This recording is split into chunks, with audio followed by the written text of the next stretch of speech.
Anne Curtis is founder and co-director of Green Curtain Theatre, a community interest company that was set up to encourage and promote new writing for the stage for people with Irish heritage. Now, we featured their output many times in our shows and indeed given out the link to their website, greencurtaintheatre.co.uk, and had a great feedback. Now, sadly, Anne joins me today to reflect on the life of late fellow writer John Dunne. Earlier this week I announced that John had sadly passed away.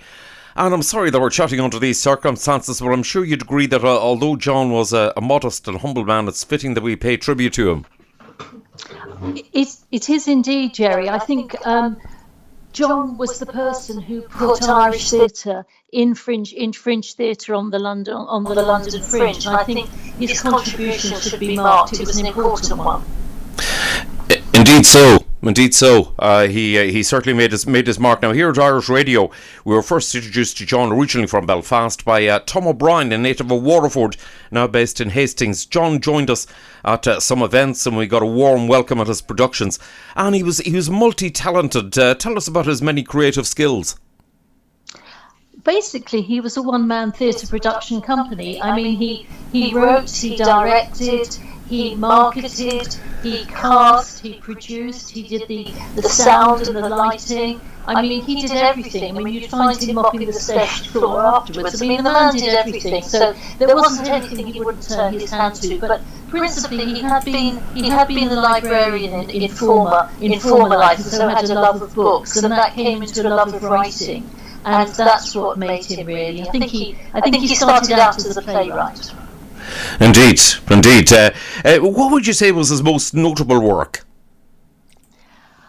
I was speaking to Tom O'Brien, who had worked with him for over 20 years, and we both agreed that we think he was proudest of a series called The Famine Trilogy, which incidentally had 4 plays in it, which is a bit weird, which told the story of the famine, right through the famine and up to people leaving on a coffin ship for New York. And he would be very, very proud of that. But I think when you're talking about John and you're talking about what would he be proud of, you said that he was quite a humble man.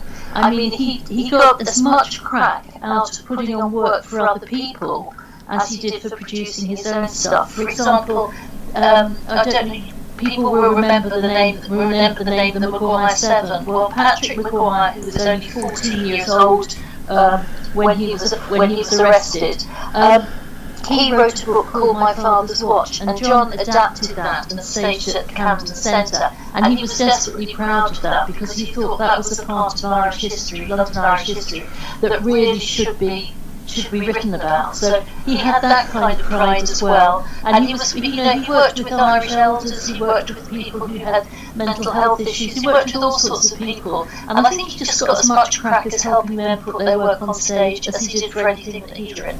Well, like yourself, John championed those who didn't claim to have formal training in the performing arts but wanted to give it a try. He was generous with his time and encouragement.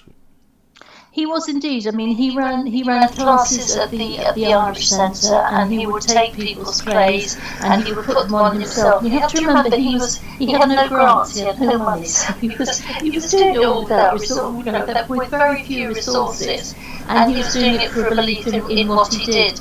I remember on one occasion, one of the classes, there was somebody there who didn't have access to a word processor. So she couldn't take part because her scripts couldn't be typed and couldn't be handed out for people to read out. And he went home one night and he typed them out for her. And I thought, well, that was really nice because to have that commitment to inclusivity, to give up your own time to type something up for somebody else was really kind. Indeed so. Now, in a profession when egos can get in the way, it's refreshing to hear of people like John who actively promoted inclusivity. I think so. As I say to you, I think what was important to him was to put the work on the stage. He wasn't precious. He wasn't looking for the best plays. He thought that people had a right to have their voice heard and their work put on. I mean, he didn't put everything on because it had to reach a certain standard. But he was very, very committed to that. He really was. Yeah. Indeed, John, he was a stalwart of the community. He worked along with Claire Sturley on the Celtic Crack Open Mic Night and also at the impressive New Irish Central Library in Camden. Yeah, well, to take Celtic Crack first of all, yeah, he worked alongside Claire, and that was another example of his sort of commitment, or both their commitment to inclusivity, because they would, they would take new actors, new poets, new writers, musicians, anyone could come along, and they were given their space to perform. They didn't have to audition. If they said they'd like to do it, they were given their slots, and that was really important. And again with the library, I was chatting to him about it not so long ago, and he had been a librarian originally, and he volunteered to help get the London Irish Centre Library off the ground. And he was saying to me that if you looked at how many books they had taken out each week, it wasn't a high number. But he said, I don't measure it against that. He said, people come in here and they find a home. They look along the shelf, they pick out a book, and they chat about memories and experiences. And it became a kind of sort of a hub for people. Not to say that the library isn't very, very well used by research students and writers and things like that. It is, but he didn't need to be the library, in charge of the library that's lent the most books. That wasn't on his criteria at all. He didn't judge life like that.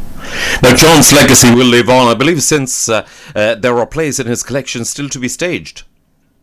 Well, I was talking to Tom about that, and he said that you'll find everything of John's on Amazon. So people want to just Google John Dunne plays. Yeah, they'll be there. In later years, particularly when he'd been ill, he had sort of tended to put on work for other people. So, but there may be a couple there that he didn't manage to get around to staging, because he was a man with plans and plans and plans. John always had plans to put plays on, always.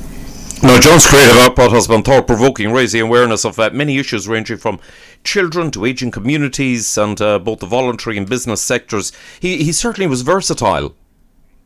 He was very versatile, and his passion was always to get things on the stage. I mean, he did write and produce plays for help the aged that raised issues such as loneliness, drugs, things like that. I remember he put on a play by Tom O'Brien down Bottle Alley, which was written by a guy who has life been blighted by alcoholism. And I mean, I was there to see it, and the playwright was so delighted, do you know what I mean, to see people appreciating his work. So he was very diverse like that, and very inclusive. Now, John will be greatly missed down. I believe the funeral is private, but please keep in touch with us and let us know the details of any memorial that is to be planned. Now, condolences to all concerned. Anne, thank you very much. Lovely to speak to you with some of the great memories of the late John Dunne. Well, thank you for asking me, Gerry, because I'm delighted that he's been given this tribute. Really pleased about that.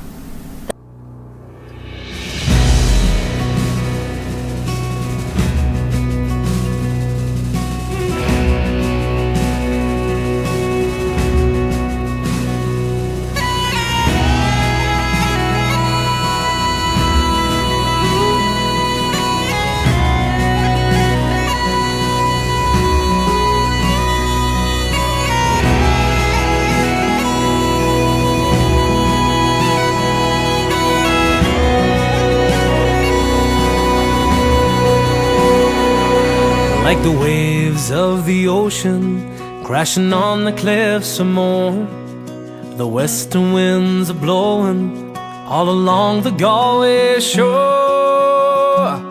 From the high walls of Derry to the rolling hills of Kerry, all across this Irish homeland there's a welcome at the door. May the road rise to meet you, a smile always greet you. May our friendship be always true and strong.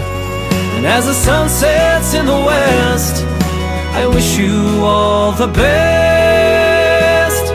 Please God, we'll meet again before too long.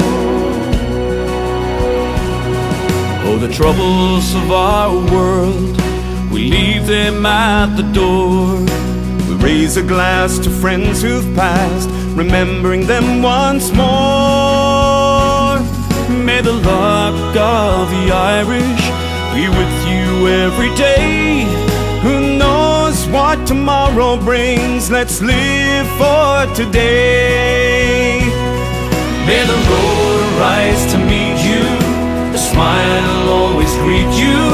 May our friendship be always true and strong. As the sun sets in the west, I wish you all the best. Please God, we'll meet again before too long.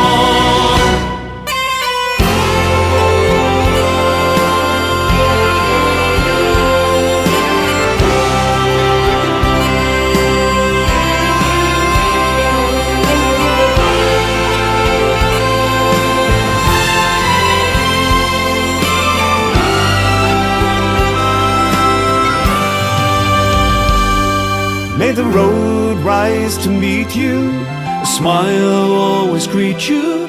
May our friendship be always true and strong. As the sun sets in the west, I wish you all the best.